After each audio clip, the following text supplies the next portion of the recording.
Football প্রেমীরা গোল দেখতে বসেছিল, কিন্তু ব্রাজিলের রেফারি যেন ঠিক করেছিলেন বিশ্বকাপের উদ্বোধনী ম্যাচে গোলের চেয়ে লাল কার্ডই বড় খবর। বিশ্বকাপের ইতিহাসে প্রথমবার উদ্বোধনী ম্যাচেই দেখা গেল তিনটি রেড কার্ড। ম্যাচ শেষে অনেকেই মজা করে বলেছেন দক্ষিণ আফ্রিকা আর মেক্সিকোর খেলার চেয়ে বেশি আলোচনায় ছিলেন ব্রাজিলিয়ান রেফারি উইলটন সাম্পাই। বিশ্বকাপের উদ্বোধনী ম্যাচে শুরু থেকেই ছিল উত্তেজনা, গ্যালারিতে হাজারো দর্শক, বিশ্বকাপের রঙিন উদ্বোধন অনুষ্ঠান আর মাঠে দক্ষিণ আফ্রিকা ও মেক্সিকোর লড়াই। কিন্তু কিছুক্ষণের মধ্যেই শুরু হয় সাম্পাই শো।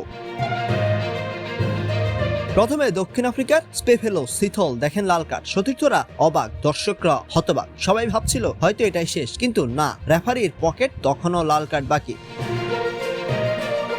এরপর আরেক দক্ষিণ আফ্রিকান খেলোয়াড় থেম্বা জোয়ানোকে এমন এক ট্যাকেল করলেন যা দেখে সাম্পাইও আবারও পকেট হাত দিলেন, বের হলো সেই পরিচিত লাল কার্ড। দক্ষিণ আফ্রিকা তখন 9 জনের দলে পরিণত।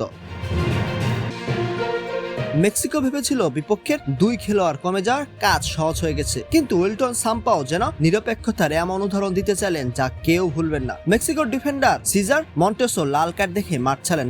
তখন দর্শকদের মনে প্রশ্ন, এটা কি ফুটবল ম্যাচ নাকি লাল কার্ড প্রদর্শনী? মজার ব্যাপার হলো পুরো ম্যাচ গোল হয়েছে মাত্র 2টি, কিন্তু লাল কার্ড হয়েছে 3টি, অর্থাৎ গোলের চেয়ে রেড কার্ড বেশি। এমন দৃশ্য বিশ্বকাপের উদ্বোধনী ম্যাচে আগে কখনো দেখা যায়নি। এদিকে নাটকীয় ট্যাকল, অন্যদিকে রেফারির কঠোর সিদ্ধান্ত, সব মিলে ম্যাচটি ফুটবলের চেয়ে লাল কার্ডের দিকেই ছিল আলাদা নজর। দক্ষিণ আফ্রিকা মেক্সিকো লড়াইয়ে 2-0 গোলের স্কোর লাইন যতটা মনে থাকবে, তার চেয়েও বেশি মনে থাকবে ব্রাজিলের রেফারি উইলটন সাম্পাইয়ের সেই বিখ্যাত পকেট।